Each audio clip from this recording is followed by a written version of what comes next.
Gimana sih caranya Ustadz agar para ayah ini di tengah-tengah keluarga Indonesia bisa menjadi pahlawan bagi keluarganya? Mohon pencerahannya Ustadz Abdullah Muaz. Hmm. Bismillah, walhamdulillah, sahabat imani yang dirahmati oleh Allah. Kita to the point aja ya, biar cepat, biar padat. Saya melanjutkan ayat-ayat yang tadi sudah dibaca, tadi surat Al-Baqarah ayat 124, kemudian ada surat Al-Furqan juga ayat 74 ya. Itu doa yang habis sholat juga kita baca ya. Rabbana hablana min azwajina wa dzurriyyatina qurrata a'yun waj'alna lil muttaqina imama. Kata imama itu menjadi sebuah kata kunci bahwa di dalam kata-kata imam atau terdepan atau pelopor atau teladan sama juga ya, imama.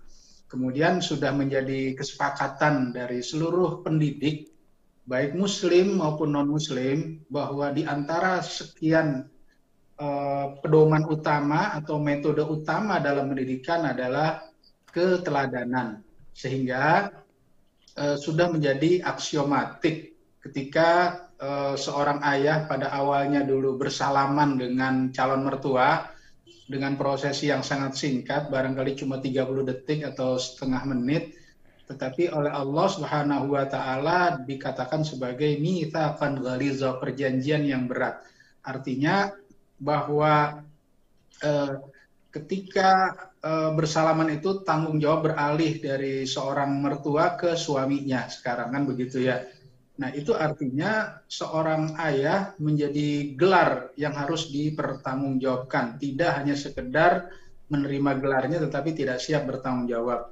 Berarti dengan segala resiko-resiko yang harus dia tanggung, karena sampai Allah mengatakan mitsaqan ghaliza, ada 3 ayat itu. Yang pertama terkait dengan akad nikah, yang kedua terkait dengan perjanjian Allah dengan Nabi dan Rasul, kemudian yang berikutnya lagi perjanjian Bani Israel kepada Allah yang di atas kepalanya diangkat Bukit Tursina. Semua ungkapan itu digunakan mitsaqan ghaliza, perjanjian yang berat. Jadi ketika kita sudah mendapatkan gelar sebagai seorang ayah, sebagai seorang suami, sebagai seorang kepala rumah tangga, di situ mengandung resiko-resiko yang harus kita emban. Nah, katanya di era milenial, dan sekarang sudah banyak juga orang-orang generasi milenial yang menjadi seorang ayah, adalah salah satu cirinya adalah instan, ya, generasi instan. Segala sesuatu ingin cepat, ingin langsung bisa diselesaikan. Akhirnya ketika misalnya anak rewel, sudah supaya cepat kasih gadget selesai sudah, luar biasa. Model-model instan begini nih yang akhirnya sangat membahayakan. Di HP saya dalam pekan-pekan ini terlalu banyak ya kisah-kisah yang masuk. Baru saja juga tadi dari seorang ibu yang memang rata-rata yang masuk itu adalah orang-orang yang sibuk gitu ya, orang-orang yang memberikan pendidikan kepada anaknya secara instan, tanda kutip ya, pendidikan. Wallahu a'lam, na'udzubillah. Bahwa ketika sang ayah, sang ibu tidak mau direpotkan, sudah biar anak diam, kasih saja. Padahal dari penelitian itu kita tahu ya betapa katanya cuma 15% yang aman buat anak-anak. Selebihnya 85% tayangan-tayangan itu tidak aman. Saya membayangkan kalau dulu hanya satu televisi berarti hanya satu tayangan produser gitu ya. Kemudian ada TV swasta tambah 8. Kemudian ada parabola ribuan. Ribuan perusahaan menyajikan tayangan menarik. Kemudian setelah era digital bukan lagi ribuan, jutaan bahkan ratusan juta, dan bukan hanya perusahaan tapi personal gitu ya. Jangan-jangan perusahaan TV yang begitu besar kalah dengan seorang Deddy Corbuzier barangkali kan gitu ya.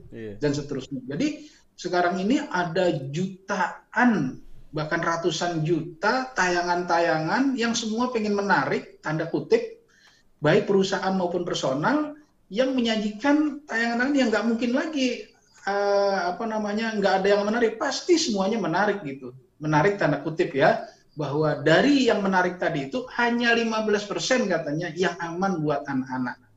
Nah, saya mencoba kembali lagi kepada persoalan tanggung jawab seorang ayah. Marilah sama-sama, resikonya apa? Resikonya sabar, mau capek gitu ya.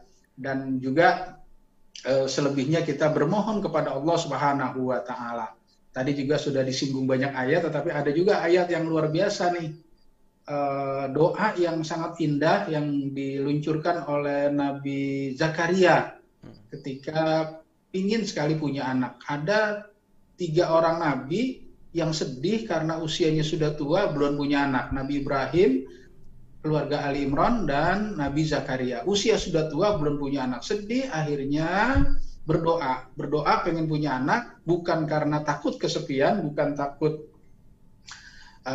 tidak punya momongan, tetapi takut kalau sampai tidak punya anak, siapa yang akan melanjutkan perjuangannya. Sehingga doa itu sangat indah. Saya bacakan surat Maryam ayat 5 dan 6, doa Nabi Zakaria. A'udzubillahi minasyaitonirrajim.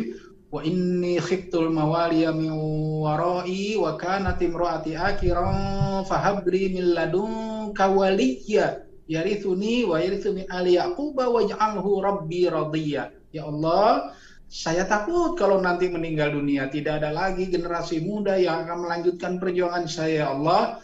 Padahal usia saya sudah tua, istri saya sudah tua, saya belum punya anak. Karena itu ya Allah, berilah saya anak yang sangat saya harapkan anak saya bisa melanjutkan perjuangan saya dan bisa melanjutkan perjuangan Nabi Yakub. Dan ya Allah, jadikanlah anak saya generasi yang Kau ridhoi. Jadi dari sekian banyak langkah kita cicil malam ini dari saya. Satu saja langkah konkretnya adalah kesiapan bertanggung jawab menerima gelar sebagai seorang suami dan sebagai seorang ayah yang nanti akan diminta pertanggungjawaban. Apa resikonya? Ya tadi, sabar, letih, lesu ya. Dalam kondisi apapun ya itu udah resiko gitu ya. Nggak kemudian main instan, kasih gadget, kasih mainan, kasih laptop tanpa ada saringan, dikawal saja. Kita dampingi saja, belum tentu semua kita mampu memfilter atau menetralisir atau memberi penjelasan supaya tidak berdampak negatif. Didampingi saja tuh.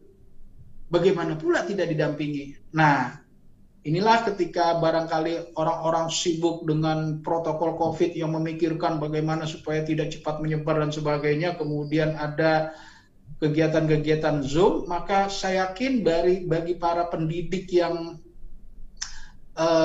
yang tulus, yang jujur, di situ mengandung kecemasan yang jauh luar biasa, lebih dari COVID, lebih dari virus itu sendiri.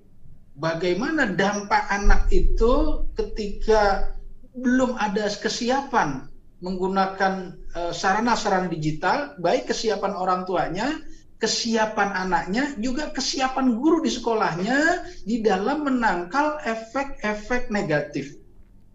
Saya yakin setiap guru yang punya hati nurani akan sangat was-was. Dan hari ini sudah mulailah satu demi satu bergelimpangan. Satu demi satu masalah itu masuk ke meja saya barangkali ya.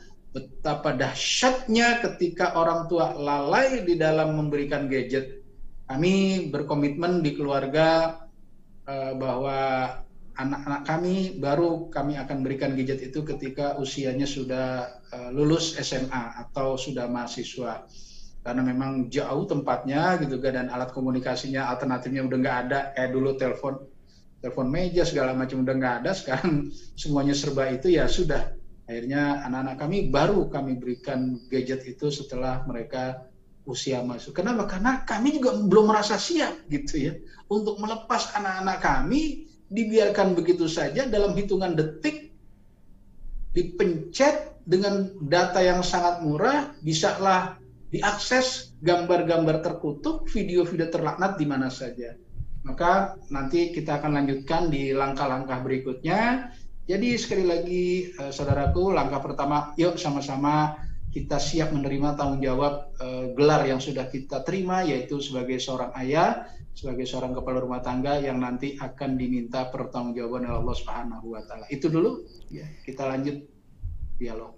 Baik, terima kasih Ustadz Abdullah Muaz, Masya Allah.